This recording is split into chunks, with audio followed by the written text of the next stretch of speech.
Baik, rekan-rekan sekalian, selamat pagi, selamat bergabung di pertemuan kita. Untuk pertemuan hari ini, kita akan gabung dua materi ya, pertemuan 5 dan ke-6. Untuk sebelumnya, kita akan bahas dulu terkait materi pertemuan kelima yang hari Senin kemarin.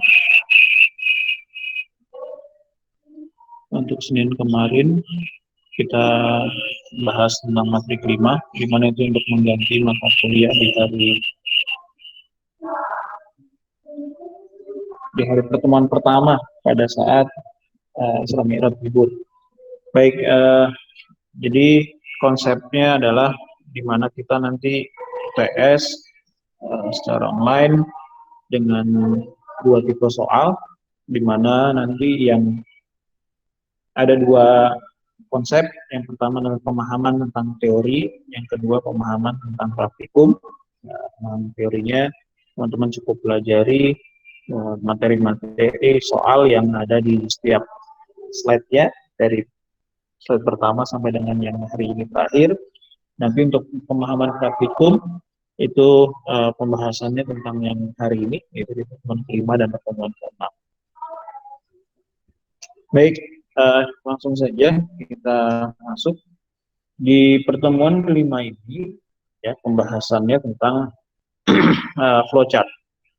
Jadi di mana sebelum kita mengenal yang namanya diagram UML, yaitu sudah ada terlebih dahulu suatu sistem informasi dengan menggambar dalam bentuk flowchart.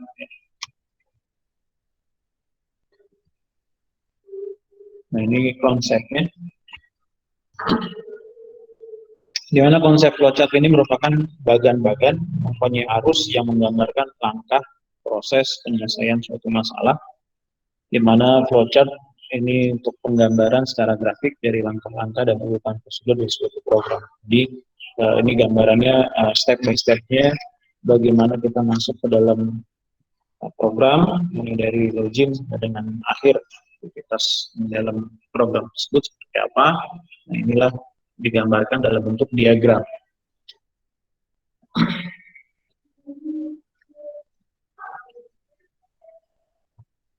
Flowchart ini dapat menolong analis dalam dan programmer untuk memecahkan masalah ke dalam segmen yang lebih kecil dan menolong dalam menganalisis alternatif lain dalam pengoperasian.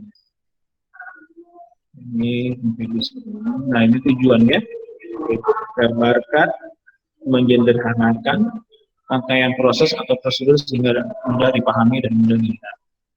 Lalu untuk menggambarkan suatu tahapan penyelesaian masalah secara sederhana, terurai, rapi, dan jelas dengan menggunakan simbol-simbol standar. Jadi kita menggambar dalam bentuk diagram, di mana menggunakan simbol. Nah, nanti ada beberapa simbol-simbol yang harus diperhatikan.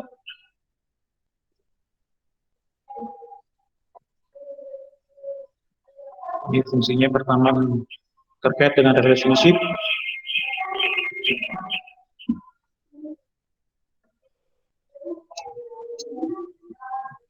Flowchart dapat memberikan gambaran yang efektif, jelas, dan ringkas tentang prosedur logiknya. Lalu secara analis, ini dengan adanya pengungkapan yang jelas dalam model atau chart, maka dapat dibaca oleh pembaca dengan mudah melihat permasalahan di dalam sistem tersebut.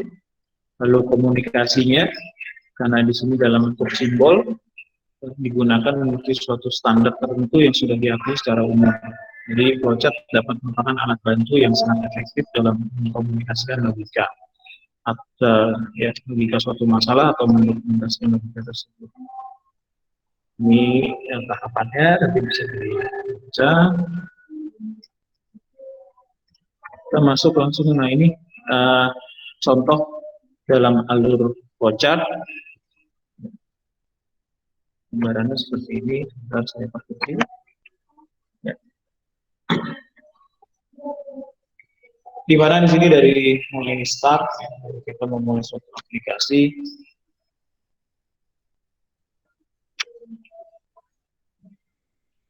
Lalu input bilangan, bentuk login biasanya kita start, kita masuk input bilangannya, lalu hitung sisa bagi antara bilangan-bilangan lain, lalu menghasilkan A, lalu A. Nah, lambang simbol ini ya, setiap ini kan melambangkan arti. Jadi kalau yang contoh seperti ini simbol decision, artinya ada apakah sisa. Jika sisa ya nanti ganjil dia masuk ke cetak ganjil, ketika genap hasilnya maka masuk ke cetak genap dan berakhir di sini. Ini gambaran harapan alur flowchart. Nah, kalau bentuk lain itu juga seperti ini, terkait bagaimana kita melihat debit air misalkan. Startnya dari atas seperti ini, beda lagi bentuk simbolnya ya. Ini bentuknya oval, kalau tadi bentuk tabung untuk memulai dan mengakhirinya. Lalu baca debit air, ketika air itu kurang dari 100 ya, maka kondisi air dalam tangki kosong, maka dia akan menyala. Jika lebih dari 100 ya, jadi tidak atau di atas 100, maka dia tetap kondisinya adalah kondisi air dalam kondisi penuh, pompanya mati. Tapi kembali lagi, jika tadi kurang dari 200 atau kurang dari 100, maka kondisi air kosong di dalam tangki dan itu menyala. Jadi dalam bentuk belah ketupat ini artinya decision, pengambilan keputusan, pilihannya ya atau tidak. Ketika dia memenuhi syaratnya, maka dikatakan ya. Lalu ketika dinyatakan tidak memenuhi syarat, maka dia harus kembali kemana? Kembali ke titik awalnya tadi.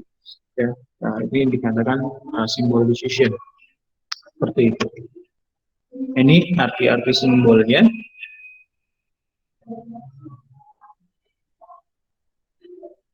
Simbol input output, simbol proses merepresentasikan input data dan atau output data yang diproses atau informasi.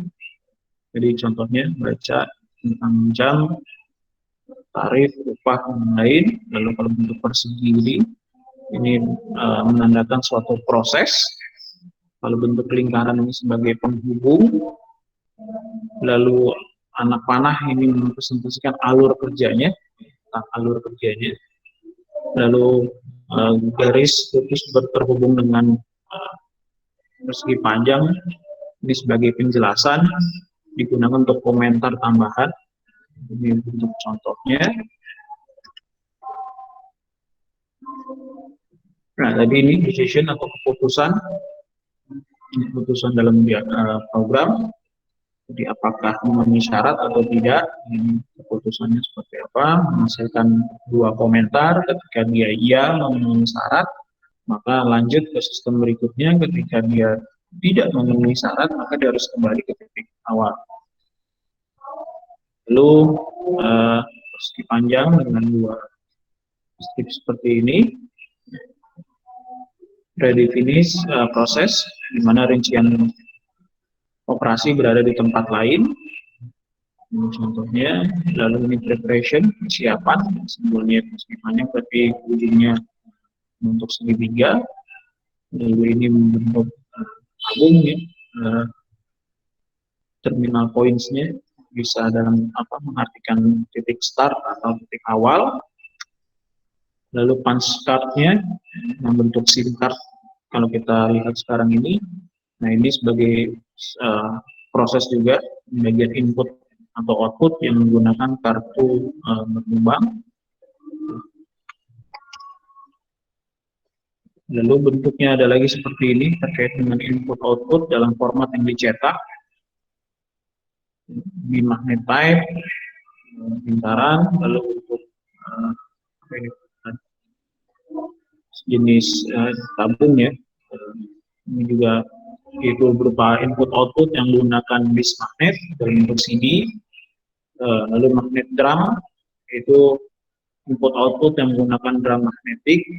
Ini bagian-bagian dari proses input output. Ketika input outputnya berbentuk cetak, dokumen, lembaran kertas, maka simbolnya seperti ini. Lalu kalau menggunakan magnetik, bentuk gambarnya seperti ini. Lalu dia menggunakan disk magnetik atau dalam bentuk seperti cakram atau CD, bentuknya seperti ini dan seterusnya.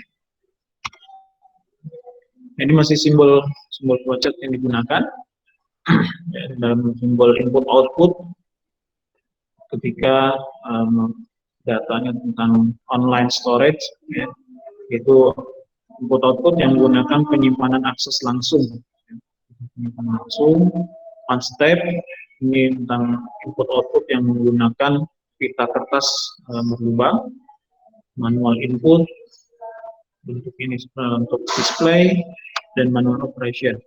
Memang tidak semua simbol digunakan ya, baik di flowchart maupun di use case, tapi teman-teman harus pahami bentuk-bentuk prosesnya seperti apa, lalu menggunakan simbol apa.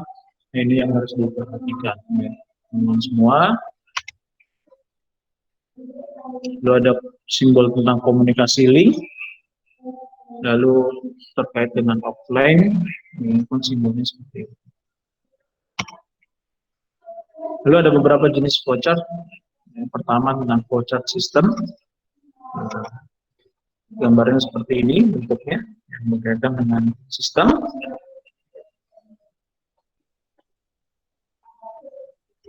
Lalu ada lagi flowchart tentang paperwork.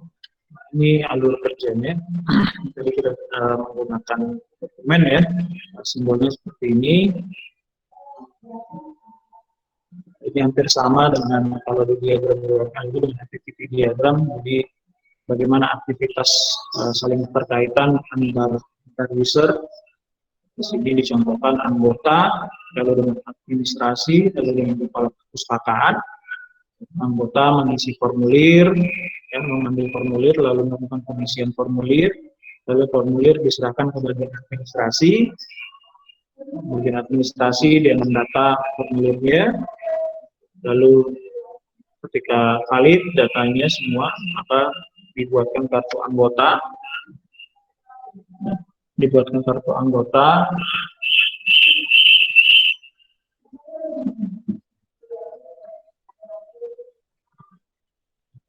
Ya, lalu dilanjutkan penarsipan formulir diserahkan kepada perpustakaan, kepala perpustakaan terkait dengan kartu anggota yang baru.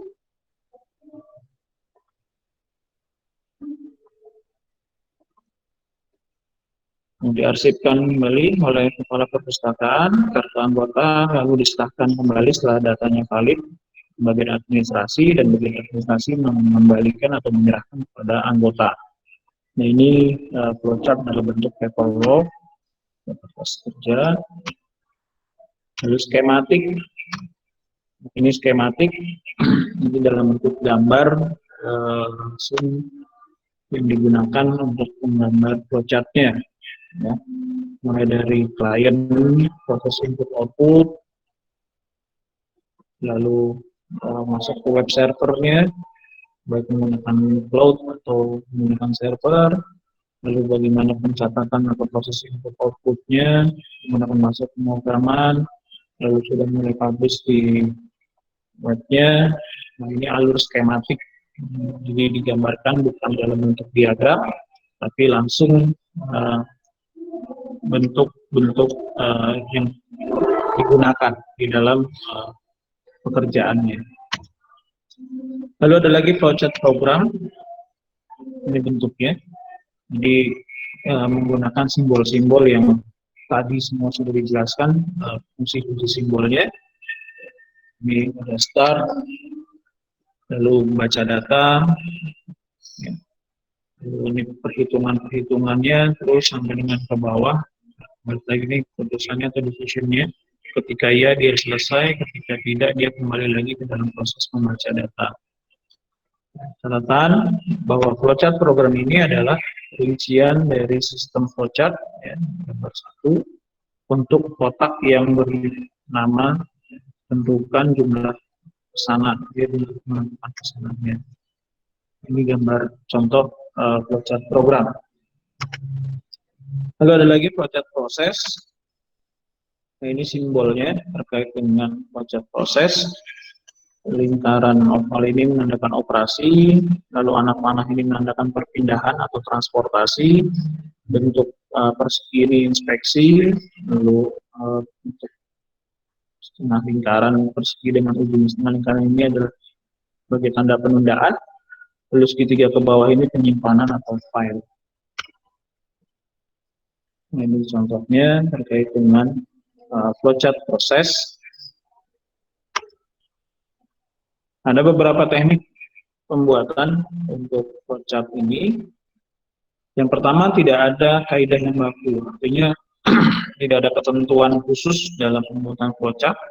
Karena flowchart itu merupakan gambar hasil dari analisa suatu masalah. Flowchart dapat bervariasi antara satu program dengan pemrograman lainnya, yang dapat dikombinasikan menggunakan flowchart tersebut. Lalu secara garis besar ada 3 bagian utama, di antaranya adalah proses inputnya, lalu proses itu sendiri, dan output. Itu 3 komponen utama yang harus dimunculkan di dalam flowchart. Bagaimana input, lalu proses jalan, dan hasilnya atau outputnya. Perlu diingat, harus kita hindari pengulangan proses yang tidak perlu dan logika yang berbelit sehingga jalannya proses menjadi singkat. Lalu jalannya proses digambarkan dari atas ke bawah dan diberikan tanda panah untuk memperjelas. Artinya dari proses awal sampai dengan akhir urutannya harus jelas dari atas ke bawahnya. Jangan sampai nanti dari atas tiba-tiba di tengah ada proses selesai, nanti ada lanjut lagi. Itu kurang tepat dalam pembuatan seperti itu. Jadi harus sesuai dengan urutan. Artinya misalkan dari login, mulai dari login, lalu masuk ke menu transaksi, selesai menu transaksi, membuat menu laporan, setelah menu laporan, cetak laporan, itu urutan-urutannya harus sesuai. Nah, sebuah flowchart diawali dari titik start dan diakhiri dengan end, yaitu tadi bagaimana memulai dan mengakhiri kegiatan langkah-langkah di dalam sistem tersebut. Ini contohnya. Ini startnya, penambangan simbol start. Tadi ada beberapa simbol ya untuk start ini. Ada yang oval, ada yang menjong seperti ini. Lalu ini prosesnya, lalu simpulannya. Kayak di sini ada pouch counter, lalu ada order burger. Ketika ditanya mau kentang atau tidak, ketika iya maka dia order kentangnya, ketika tidak dia langsung. Jadi ditanya lagi apakah mau dengan minum atau tidak, ketika minum ya berarti dia order minum, ketika tidak dia bisa langsung masuk ke proses pembayaran seperti itu. Ini contoh simpel dalam pembuatan flowchart ya. Jadi prosesnya jelas di sini. Ini titik startnya, lalu ini prosesnya, lalu ada decision atau kesimpulannya, mau ditambah dengan kentang atau tidak. Ketika ditambah dia melakukan proses selanjutnya yaitu order tambah kentang, ya. Lalu masuk ke proses pertanyaan berikutnya itu butuh minum atau tidak. Tapi kalau dia tidak membutuhkan tambahan, dia hanya mengorder burger saja, maka ketika ditanya tambahan kentang atau tidak, dijawab tidak, lanjut lagi langsung ke pertanyaan butuh minumnya atau tidak. Ketika dinyatakan tidak, berarti langsung bayar dia. Nah, ini gambaran dari flowchart. Nah, ini ada studi kasus di mana perusahaan menjual secara kredit, perusahaan memproses transaksi penjualan secara manual, lokasi gudang terpisah dengan lokasi kantor, lokasi tempat pramuniaga melayani pesanan konsumen. Nah, ini bentuk flowchartnya dari studi kasus yang 3 ini. Mungkin tadi ada pramuniaga, ada bagian penjualan, ada gudang, ada bagian pengiriman. Ya. Pramuniaga atau penjaga tokonya ini dia membuat sales order, yaitu pemesanan sesuai dengan pesanan konsumen. Lalu sales order ini diserahkan kepada bagian kredit untuk mengecek layakan kredit konsumennya. sales ordernya dikembalikan lagi ke konsumen kalau dinyatakan dia tidak valid dokumen. Tapi ketika dia ini bisa langsung disetujui seperti itu dengan pengecekan gudang, ya, disetujui, dia ngecek ke gudang apakah ada stok, lalu sales ordernya dilanjutkan ke bagian pengiriman barang. Untuk proses selanjutnya, proses pengiriman barang sehingga sampai ke tangan konsumen. Ini studi kasus dalam penyelesaian soal yang tadi ini. Oke, nah ini yang tadi saya bilang nanti akan menjadi bagian dari soal pemahaman praktikum. Nanti teman-teman silakan pelajari bagaimana menyelesaikan masalah ini ya, dalam bentuk flowchart, dijawab pada saat ujian tengah semester nanti. Oke, itu untuk materi pekan kelima. Selanjutnya kita masuk ke materi pekan ke-6. Atau sebelum kita lanjut ada yang mau bertanya, silakan.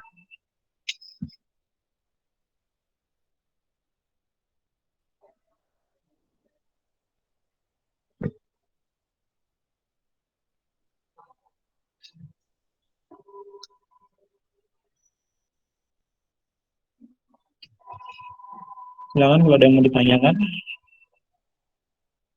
untuk materi pekan kelima.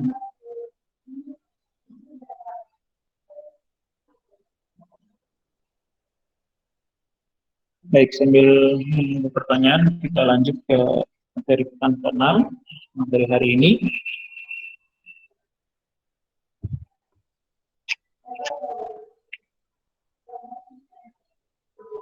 Terkait dengan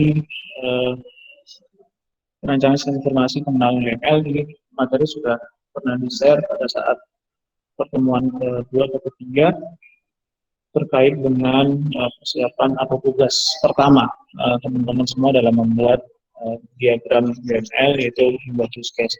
Nah, sekarang ini kita coba pembahasannya, pertama dengan simbol-simbol use case, lalu bagaimana membuat use case yang benar, sehingga nanti teman-teman bisa mengevaluasi tugas kemarin, apakah sudah tepat dalam menganalisa dan menggambar analisanya ke dalam bentuk diagram UML.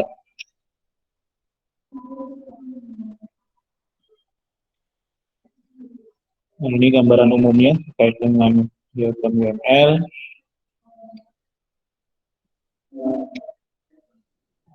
Di mana pada perkembangan teknologi perangkat lunak diperlukan adanya bahasa yang digunakan untuk memodelkan perangkat lunak yang akan dibuat dan perlu adanya standarisasi agar orang di berbagai negara dapat mengerti pemodelan perangkat lunaknya. UML ini digunakan untuk kita melakukan penggambaran dari rekayasa perangkat lunak kita. Sebelum jadinya sistem yang kita buat, maka kita buat gambaran sketsanya sehingga orang bisa memahami, meskipun program itu belum jadi, tapi kita bisa memahaminya melalui desain UML ini. Itu selanjutnya menyatukan banyak kepala untuk menceritakan sebuah ide dengan tujuan untuk memahami hal yang sama tidak mudah. Oleh karena itu diperlukan sebuah bahasa pemodelan perangkat lunak yang dapat dimengerti oleh banyak orang. Pada perkembangan teknik pemrograman berbasis objek, muncullah sebuah standarisasi bahasa pemodelan untuk pembangunan perangkat lunak yang dibangun dengan menggunakan teknik pemrograman berbasis objek, yaitu Unified Modeling Language. Nah, di sini sudah ada satu bahasa yang digunakan oleh programmer dalam menggambarkan rancangannya, yaitu menggunakan UML ini. Kalau tadi kita bahas tentang flowchart, memang itu belum menjadi standar bakunya, meskipun tujuannya hampir sama untuk membaca alur sistem yang akan kita buat, seperti itu. Ini masih dalam gambaran umumnya, di mana UML ini muncul karena adanya kebutuhan pemodelan visual, yaitu secara visualisasi ini kita gambar sistem tersebut. Lalu UML merupakan seperangkat diagram dengan notasi standar untuk memodelkan sistem yang berbentuk objek. Dan UML dapat digunakan untuk memodelkan berbagai jenis sistem, sistem perangkat lunak, sistem perangkat keras, dan organisasi di dunia nyata. UML menyediakan 9 jenis diagram. Ini sejarah singkatnya, perkembangannya dari tahun 94 sampai versi terakhir 2004, dan masih dalam pengembangan, ini masih banyak, bahkan sudah ada yang terbaru. Nah, untuk pembuatan diagram GML sendiri, pernah saya sampaikan bahwa teman-teman bisa menggunakan StartUML, Visual Paradigm, dan banyak lagi aplikasi-aplikasinya yang open source pun banyak. Nah, kalau pembuatan diagram UML secara online pun bisa teman-teman buat langsung di Google ya. Itu banyak yang open source dalam membuat diagram UML ini. Ini standarnya. Bisa dalam penggunaan Object Management Group, lalu Meyer, secara gampang, secara enroller-nya, lalu Adele, Dutch, Rimbaud, dan Jacobson. Ini standar yang dikerjakan, ini tujuannya, nanti kita bisa pelajari. Ini yang tadi dikatakan bahwa ada 9 ya, 1, 2, 3, 4, 5, 6, 7, 8, 9. 9 model yang digunakan, tapi kita tidak menggunakan semua di dalam pembelajaran kita sampai dengan deskripsi. Yang kita gunakan hanya 4. Yang pertama kita membuat use case, lalu dari use case akan menghasilkan activity diagram, lalu dari activity diagram akan menghasilkan sequence diagram, dan selanjutnya terakhir akan menghasilkan sebuah kelas diagram yang bicara tentang database-nya. Nah, ini fase pembuatan yang bisa pahami ya. Pertama adalah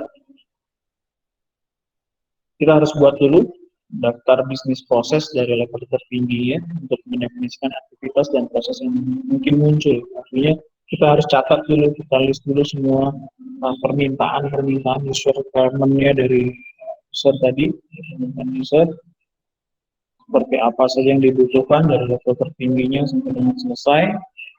Lalu kita petakan use case untuk tiap bisnis proses untuk mendefinisikan dengan tepat fungsionalitas dan yang harus disediakan oleh sistem. Lalu kita buat deployment diagram secara kasar untuk mendefinisikan arsitektur fisik sistemnya. Ini kita buat gambar sketsanya dulu. Lalu definisikan requirement lain, yaitu non-fungsionalnya, security, dan sebagainya. Artinya ada 2 poin di sini yang harus diperhatikan di dalam pembuatan use case ini. Yang pertama adalah fungsional, di mana fungsi-fungsi dari setiap menu yang akan dibuat itu tergambar semua di sana. Lalu ada lagi non-fungsionalnya. Nah, non-fungsional ini apa? Kita dibentuk-bentuk yang bisa dikatakan dia hanya sebagai pelengkap dalam sistem tersebut.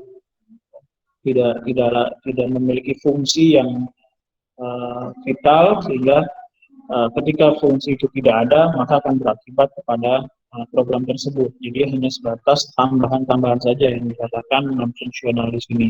Di sini dicontohkan misalkan security-nya bagaimana, lalu user interface-nya bagaimana, nah itu dijelaskan masuk ke dalam kategori non-fungsional. Jadi requirement itu ada 2 ya, fungsional dan non-fungsional. Nanti di mata kuliah RPL, teman-teman akan ketemu dengan analisis seperti ini, yaitu menggunakan elusitasi seperti itu. Lalu berdasarkan use case diagram, mulailah membuat activity diagram. Jadi use case itu akan menghasilkan activity. Ya. Jadi activity diagram tidak akan bisa berdiri sendiri tanpa melihat dari use case seperti itu. Ya, jadi ini saling terkaitkan. Ketika kita membuat use case, maka itu akan menghasilkan activity diagram. Jadi activity diagram ini tidak bisa berdiri sendiri. Dia harus merujuk kepada use case-nya. Lalu apa yang didefinisikan objek level atas? Nah, di sini yang dimaksud dengan objek level atas, package atau domain, dan buatlah sequence dan atau collaboration diagram untuk setiap alert pekerjaan. Jika sebuah use case memiliki kemungkinan alert normal dan error, buatlah satu diagram untuk masing-masing alert. Di sini membuat sequence diagram terkait dengan alurnya. Setelah activity itu jadi, activity itu menjelaskan tentang step by step-nya dari setiap kegiatan. Misalkan tadi dari setiap step pertama login. Nah, bagaimana aktivitas login di dalam sistem tersebut itu dijelaskan dalam activity. Lalu setelah penjelasan itu, maka kita buatkan alurnya. Ya. Membuat alurnya yaitu menggunakan sequence diagram. Ini termasuk dengan waktu pengerjaan dan lain-lain. Lalu buatlah rancangan user interface, model menyediakan antarmuka bagi pengguna menjalankan skenario use case. Tentunya kita harus mulai melihat user interface-nya, bagaimana sistem itu bekerja. Lalu berdasarkan model-model yang sudah ada, buatlah kelas diagramnya. Ya, setelah kita membuat use case, lalu activity diagram, lalu sequence diagram tentang alur sistem itu bekerja, maka kita buat kelas diagram.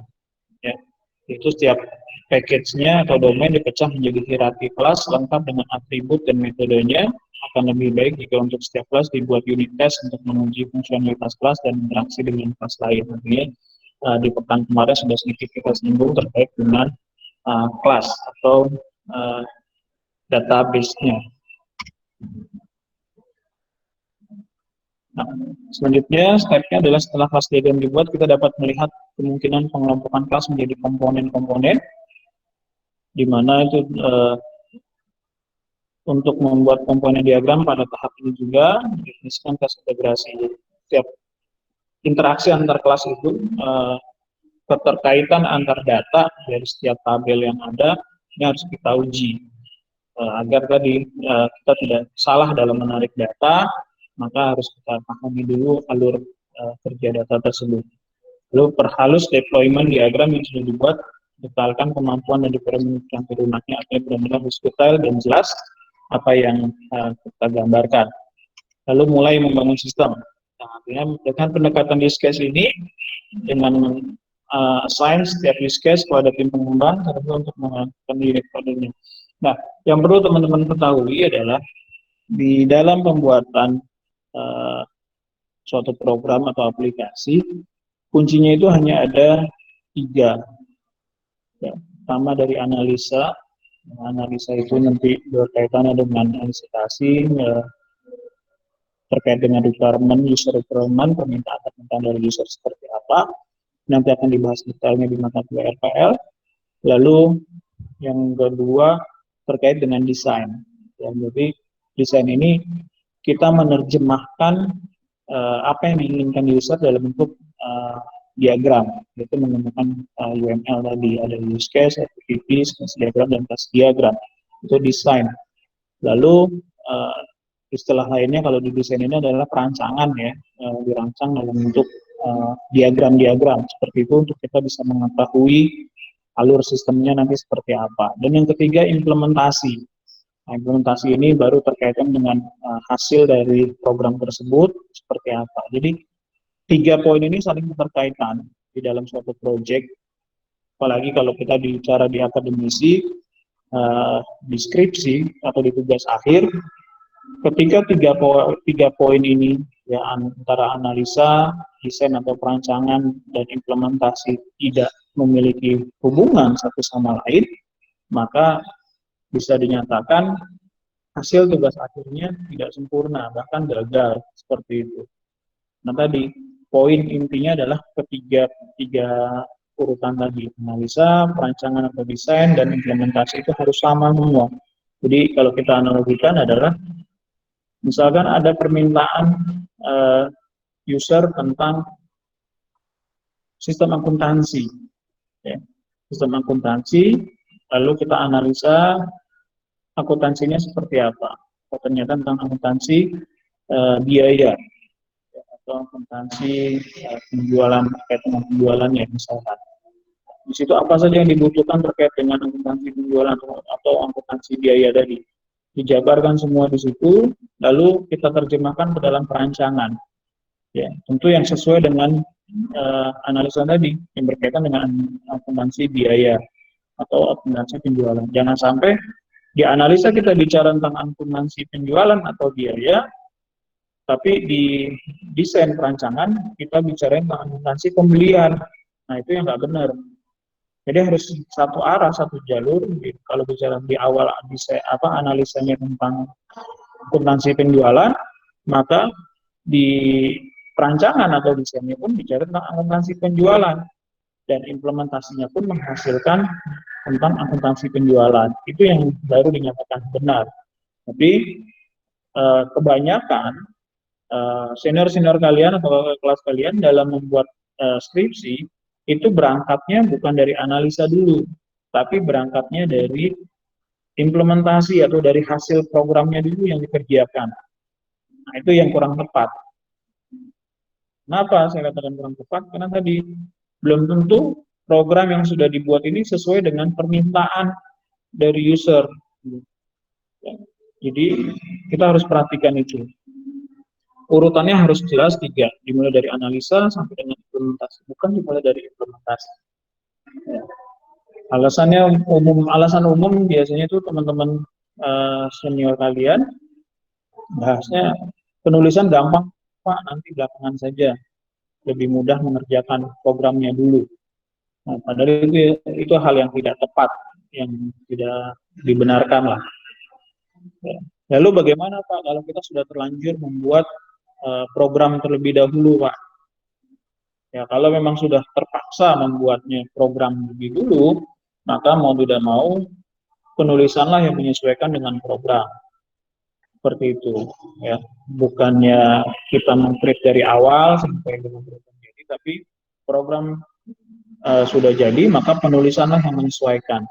Jadi mulai disesuaikan dari perancangannya, disesuaikan diagram UML-nya, disesuaikan dengan program, lalu juga analisanya disesuaikan dengan programnya.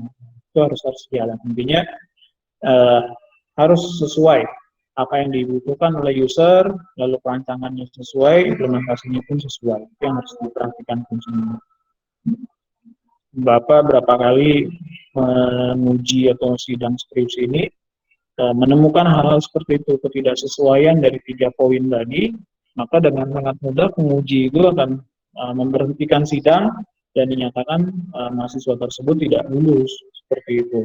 Jadi dari bab 1 sampai dengan bab 5, ya, rangka itu semua tentang skripsi tugas akhir, kuncinya hanya di 3 poin lagi. Analisa itu adanya di bab 3, lalu desain atau perancangan itu adanya di bab 4, dan implementasi juga adanya di bab 4. Di 3 poin inilah yang harus teman-teman kuasai nanti di dalam materi tugas akhir, ataupun kalau memang teman-teman mendapatkan project, ya ini pun sama, poinnya sama. Harus menerapkan 3 unsur tadi, analisa, desain, dan implementasi. Nah, kalau bicara tentang selanjutnya, tahapan selanjutnya adalah maintenance. Setelah adanya implementasi jadi, produknya jadi, maka ada yang maintenance. Tapi kalau kita bicara tentang tugas akhir, sampai di implementasi saja. Tapi kalau bicara tentang project di perusahaan, maka sampai dengan maintenance dia, ya, sampai dengan perawatan prosesnya. Nah, ini relationship-nya ada dependensi, hubungan semantik antara 2 benda yang mana sebuah benda berubah mengakibatkan benda yang benar. Lalu ada asosiasi, ada generalisasi, dan realisasinya. Use case diagram menggambarkan selompok use case dan aktor yang disertai dengan hubungan di antaranya. Diagram use case ini menjelaskan, menerangkan kebutuhan requirement yang diinginkan. Lalu kelas diagram memperlihatkan struktur statis dari kelas aktual di dalam sistem. Objek diagram ini merupakan varian dari kelas diagram. State diagram memperlihatkan semua keadaan state yang dapat dimiliki oleh kelas. Lalu sequence diagram, di sini memperlihatkan kolaborasi dinamis antara objek-objek dengan satu urutan pesan. Lalu collaboration diagram memperlihatkan kolaborasi dinamisnya. Lalu activity diagram memperlihatkan aliran urutan aktivitas. Lalu component diagram memperlihatkan struktur fisik dari source code dalam terminologi code komponennya. Lalu deployment diagram ini memperlihatkan struktur fisik dari hardware dan software pada sistem tersebut. Ini penjelasannya dari diagram UML, dari use case, activity, class, ya, di mana use case itu menggambarkan interaksi antara sistem dan pengguna. Artinya bagaimana interaksi dari user dengan sistem tersebut secara grafis ya, dalam bentuk sketsa tadi, menggambarkan siapa yang akan menggunakan sistem dan dengan cara bagaimana pengguna berinteraksi dengan sistem. Lalu narasi use case digunakan untuk menggambarkan secara tekstual langkah-langkah dalam interaksi sistem dengan penggunanya, lalu menggambarkan alur aktivitas esensial dari tiap use case, ini berkait dengan activity, ya, jadi yang tadi saya bilang, activity diagram, ini tidak akan ada kalau use case-nya belum selesai. Ini urutannya, menggambarkan alur aktivitas esensial dari tiap-tiap use case. Lalu kelas, ya, bicara kelas ini menggambarkan tentang struktur objek di dalam sistem, yang membuat objek yang terdapat dalam sistem beserta hubungan relasi antar objeknya. Ini objek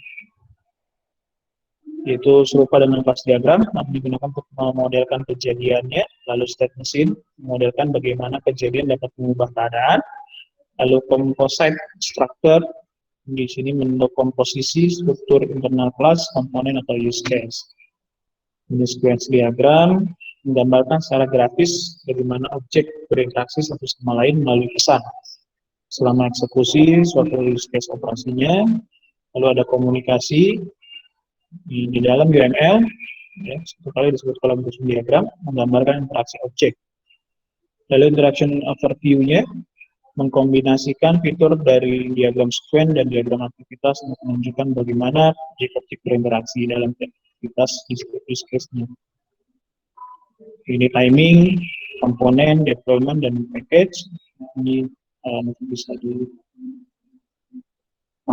ya. Ini tujuannya.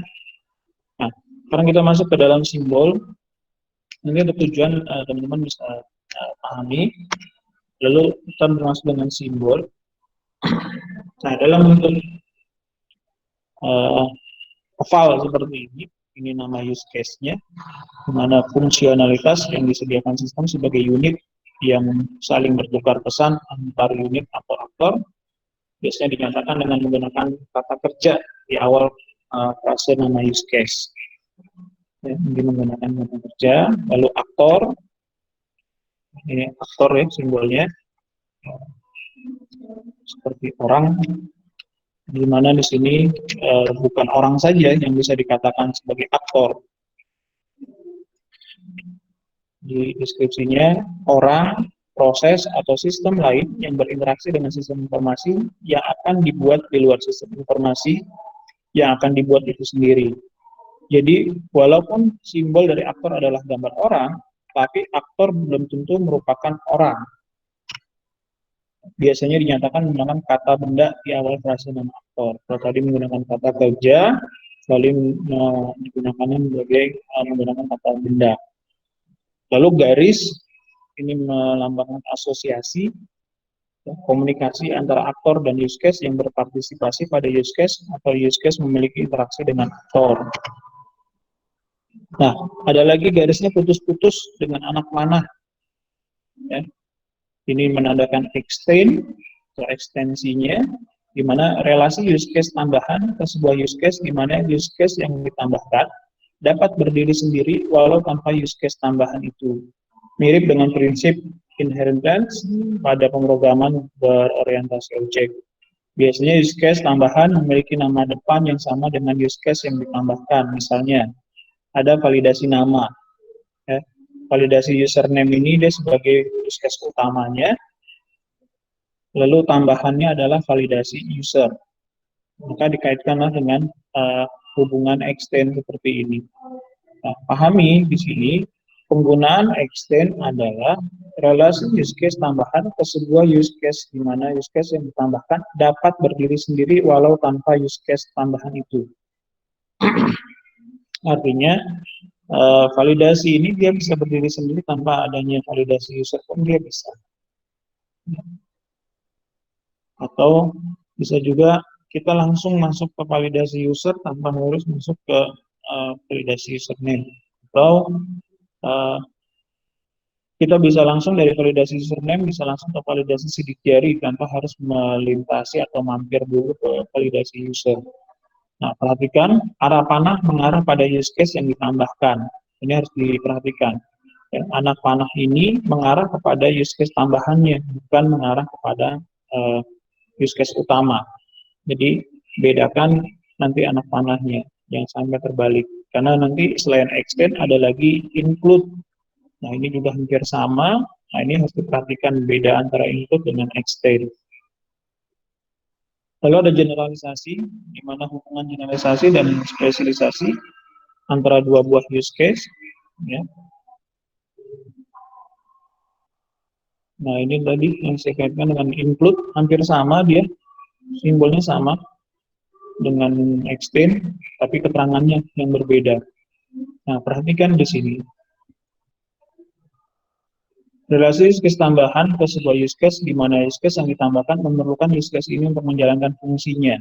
Nah, bedanya kalau tadi, use case tambahan dia bisa berdiri sendiri, tanpa harus masuk ke use case utamanya. Sementara kalau menggunakan include, kita tidak bisa masuk ke use case tambahan, kita tidak bisa mengoperasikan use case tambahan, kalau kita belum masuk ke use case utamanya.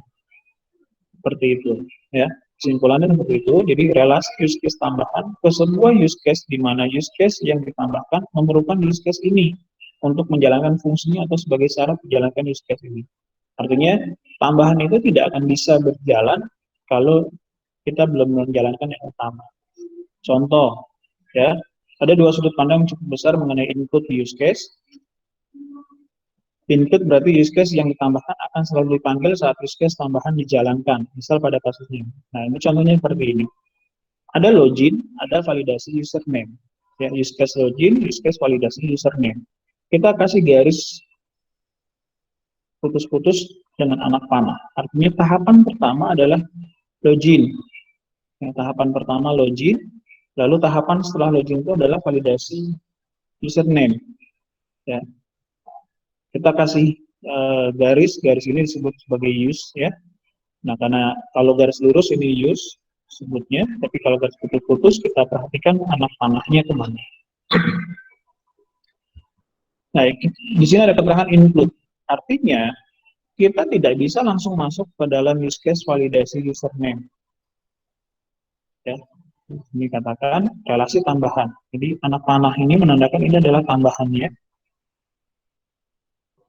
Relasi use case tambahan ke sebuah use case, di mana use case yang ditambahkan memerlukan use case ini untuk menjalankan fungsinya. Artinya ini tambahannya.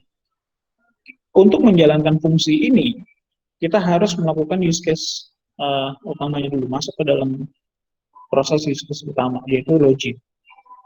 Ya, maka dikatakan include. Tapi kalau tadi yang dengan extend, tanpa misalkan garisnya tertulis extend, ya, menandakan garisnya ke atas seperti ini sebagai tambahannya, maka kita tidak perlu login, kita sudah bisa langsung masuk ke validasi username.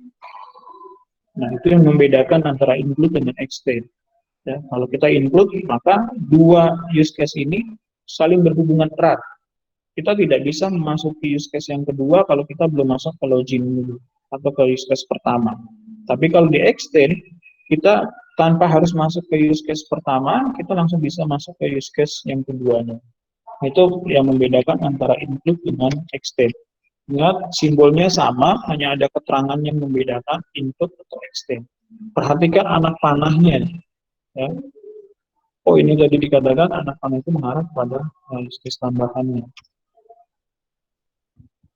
Oke, ini tadi simbol use-nya, dia mengarahkan kegiatan dari tiap-tiap atau menghubungi tiap-tiap use case, ya, di mana fungsi yang satu adalah fungsi yang lebih umum dari lainnya. Misalnya tadi use case ubah data, dia berintegrasi atau memiliki relasi dengan mengelola data, begitu juga dengan menghapus data, bisa masuk dalam mengelola data. Di arah panah mengarah pada use case yang menjadi generalisasi umumnya. Ini tadi sambungan dari include. Di include itu use case yang tambahan akan selalu melakukan pengecekan apakah use case yang ditambahkan telah dijalankan sebelum use case tambahan dijalankan.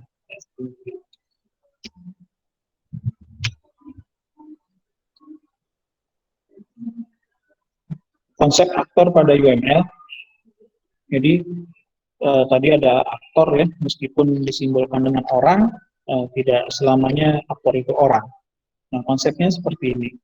Aktor adalah segala hal di luar sistem yang akan menggunakan sistem tersebut untuk melakukan sesuatu. Ini menurut Kurt Wigner, Ian Spence di tahun 2002.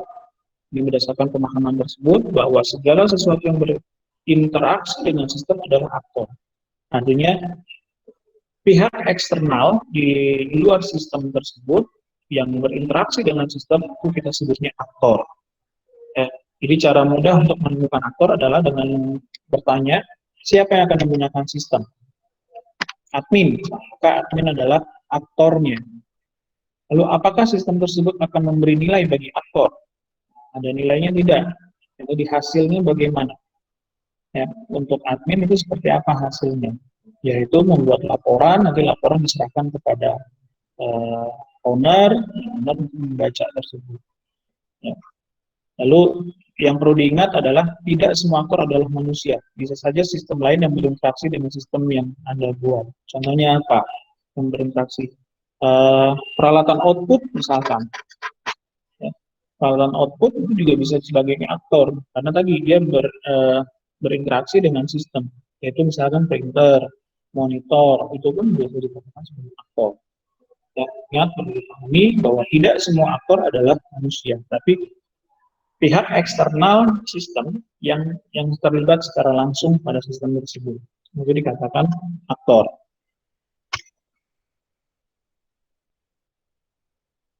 Ya, ini pertanyaannya, siapa saja yang berinteraksi dengan sistem pencatatan penjualan di supermarket, misalkan.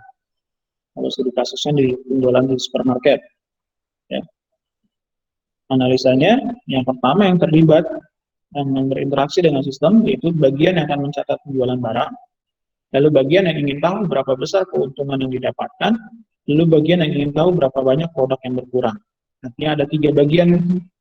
Yang pertama, orang yang akan mencatat penjualan, lalu orang yang ingin tahu berapa besar keuntungan yang didapatkan, lalu orang yang ingin tahu berapa banyak produk yang berkurang. Ada 3 orang di situ. Lalu, peran apa saja yang terlibat? Ya. Nah, tadi dari analisa 3 poin ini, maka kita bisa tahu perannya apa saja. Bagian yang akan mencatat penjualan barang itu siapa? Itu bagian kasir. Lalu, bagian yang ingin tahu berapa besar keuntungan yang didapat, itu manajer. Atau yang ketiga siapa? Bagian yang ingin tahu berapa banyak produk yang berkurang, itu bagian gudang. Kita sudah punya 3 jawaban. Ya. Lalu nilai apa saja yang akan diberikan sistem kepada aktor? Nilai bagi kasir apa? Ia akan mendapatkan struk belanja. Ya. Kasir dari menginput luar struk belanja, lalu lama aktivitas kerja akan terekam ke dalam sistem. Lalu nilai bagi manajer apa? Ia perlu mengetahui laporan keuntungan dalam rentang waktu tertentu. Lalu nilai bagi bagian gudang, ia perlu mengetahui produk apa saja yang berkurang. Lalu, apakah sistem pencatatan penjualan bergantung pada sesuatu? Nah, tentunya tadi, di dalam sistem penjualan ini pasti membutuhkan alat lain, bantuan lain, kan gitu. Tadi di sini katakan adalah printer. Printer untuk apa? Untuk mencetak struk belanjanya tadi. Karena di sini dikatakan di awal, kasir, dia menginput transaksi, dia mendapatkan struk belanja, lalu struk belanja diserahkan kepada konsumen. Nah, untuk mencetak struk itu, kita membutuhkan alat bantuan, yaitu printer. Lalu untuk pembayaran, proses pembayaran bisa cash, ya, bisa juga menggunakan debit. Maka kita memerlukan mesin debit atau mesin edisi, ya, untuk menarik sejumlah uang pada akun seseorang. Atau di sini digambarkan dalam bentuk ATM. Jadi di sini ada 5 aktor yang terlibat di dalam studi kasus perbelanjaan ini. Ya, di supermarket, ya, di supermarket ini kita menemukan ada 5 aktor, di mana 3 aktor manusia, ya, yaitu ada kasir yang mencatat penjualan, lalu ada manajer yang mencatat tentang keuntungan yang berapa, lalu bagian gudang yang mencatat proses keluar masuknya barang, Lalu printer ini juga sebagai aktor karena bertujuan untuk mencetak struk. Lalu mesin ATM atau EDC untuk transaksi pembayaran non tunai seperti itu.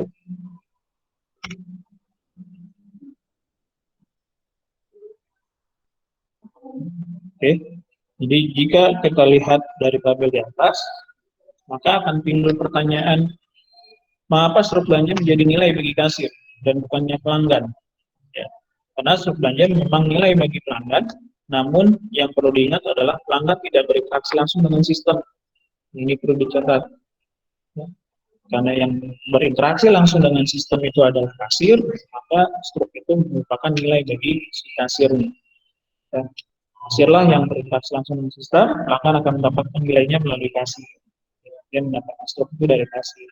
Enggak mungkin customer mencetak struk sendiri, pasti akan melibatkan kasir.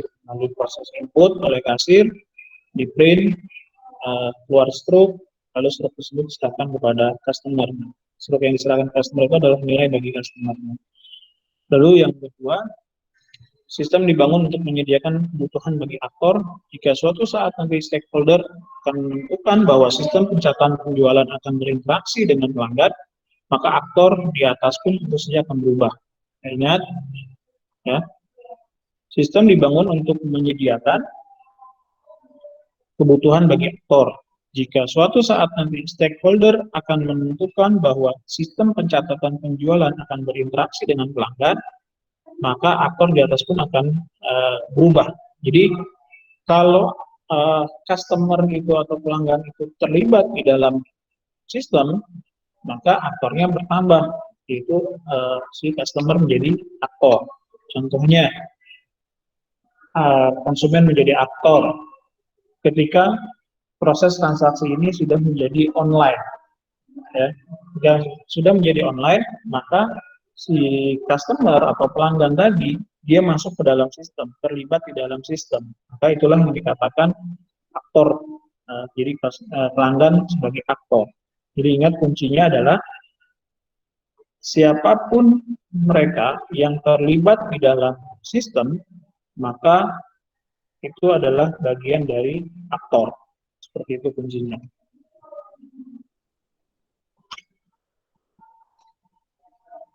Sementara konsep dasar use case, sebuah use case harus mendeskripsikan sebuah pekerjaan di mana pekerjaan tersebut akan memberi nilai yang bermanfaat bagi aktor. Di Moodcode Bittner dan Ian Spence tahun 2002. Untuk menemukan use case, mulailah dari sudut pandang aktor. Misalnya dengan bertanya, informasi apa saja yang akan didapatkan aktor dari sistem? Lalu, apakah ada kejadian dari sistem yang perlu diberitahukan ke aktor? Lalu, kalau dari sudut pandang sistem, misalnya dengan pertanyaan, apakah ada informasi yang perlu disimpan atau diambil dari sistem? Lalu, apakah ada informasi yang harus dimasukkan oleh aktor? Di poin yang sebelumnya, slide sebelumnya kita untuk mencari tahu siapa saja aktor yang terlibat, menggunakan pertanyaan tadi, lalu di poin atau slide yang saat ini, kita bicara tentang bagaimana menentukan use case. Ya. Use case apa saja yang ada, maka kita buat pertanyaan seperti ini. Ya. Jadi pertama terkait dengan informasi apa saja yang akan didapatkan aktor dari dalam sistem tersebut. Ini pertanyaan-pertanyaannya baik dari sisi aktor maupun dari sisi sistem. Setiap use case harus dijelaskan alur prosesnya. Mulai dari sebuah deskripsi use case, lalu use case itu penamaan use case menggunakan kata kerja. Deskripsi yaitu penjelasan mengenai tujuan use case dan nilai yang akan didapatkan oleh aktor. Lalu kondisi sebelum, precondition, yaitu kondisi yang perlu ada sebelum use case dilakukan. Lalu kondisi sesudah, post conditionnya, yaitu kondisi yang sudah dipenuhi ketika use case sudah dilaksanakan.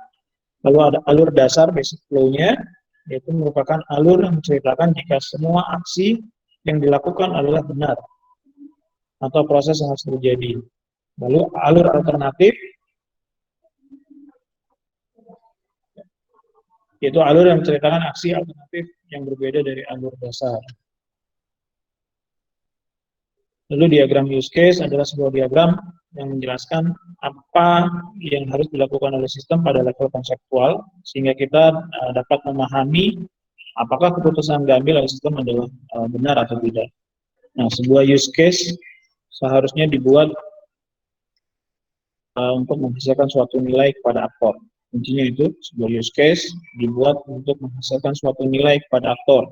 Pada level tertentu, jika aktor melakukan pemesanan, maka proses tersebut akan memberikan nilai kepada aktor. Ini contohnya, ya, customer ini sebagai aktornya, lalu use case-nya ada tadi, ada pencarian katalog, melakukan pemesanan, melakukan konfirmasi. Nah, ini tadi kaitannya dengan include explain. Ya. Ketika customer melakukan pencarian di dalam katalog, ya, setelah kita masuk ke dalam select katalog, baru kita bisa masuk ke dalam pencarian, ya, di use case ini. Nah, tadi kita memberikan relasi include di sini. Ya. Jadi kita tidak akan bisa masuk ke pencarian kalau belum masuk ke dalam select katalog. Ya. Jadi customer harus masuk dulu ke use case atau ke menu select katalog, baru dia masuk ke pencarian. Begitu juga customer, dia haruslah dulu masuk ke dalam menu pemesanan, ya, menu pesanan, baru dia bisa masuk ke pencarian. Lalu, tadi, setelah dia melakukan pesanan, dia bisa cetak. Ya, atau customer bisa langsung melakukan proses cetak, tanpa harus masuk ke pesanan. Lalu masuk konfirmasi, ya, masuk ke konfirmasi terkait dengan proses selanjutnya. Dan ini masih extend, jadi bisa langsung cetak, setelah baru konfirmasi. Artinya tidak harus konfirmasi dulu baru cetak, tapi bisa saja cetak, selesai cetak dia baru konfirmasi. Seperti itu.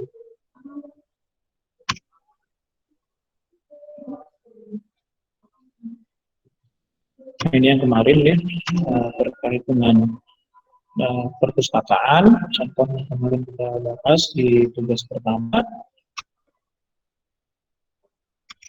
Ini hasil use case-nya. Ya, jadi kita hari ini kita bahas tentang bagaimana menentukan aktor, ya, siapa saja aktor tersebut. Kita sudah tahu bagaimana tadi cara menentukan aktor yang terlibat. Lalu yang kedua kita bicara tentang bagaimana menentukan use case. Ini sudah kita jelaskan tadi pembahasannya. Ini contoh dari studi kasus perpustakaan tadi. Ini penjaga melakukan pencatatan pendaftaran anggota, pengembalian buku, pembayaran denda. Artinya si anggota bisa langsung melakukan pembayaran denda, baru melakukan pembalian buku. Lalu penjaga penyewaan buku, ya, mencatat tentang penyewaan buku, baru dia bisa masuk ke pengecekan status dan saya ikut, ya. Jadi harus masuk dulu ke utamanya, baru dia bisa masuk ke tambahan. Lalu penjaga dia mencatat kehilangan buku, melakukan pencarian, pemilik melakukan pembelian buku. Ini tugasnya kemarin semua teman-teman sudah mengerjakan. Mungkin kalau belum mengerjakan, ya nanti belum ini ya. Tapi kemarin kasih perpanjangan waktu bagi yang lewat atau terlupa untuk mengirim jawaban itu bisa langsung kirim ke email. Kalau teman-teman lain kan melalui LMS, ini kirim by email untuk jawaban dari bersama masuk ke dalam kegiatan UTS. Baik rekan-rekan sekalian, itu materi kita antara pertemuan kelima dan keenam. Ada yang mau ditanyakan, silakan kalau yang mau bertanya.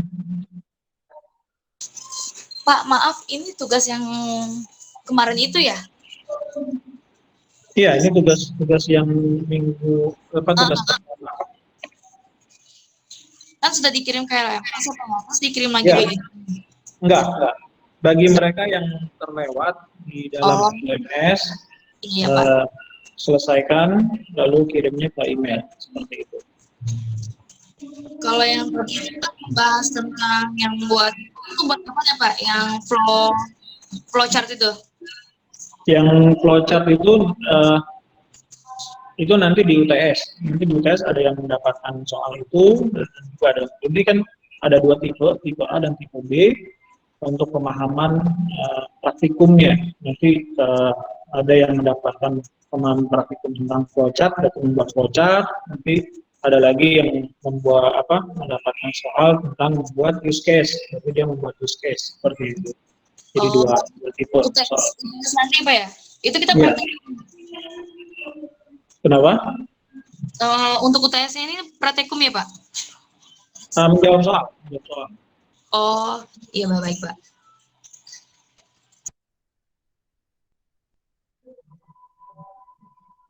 Oke, silakan. Masih ada yang mau ditanyakan?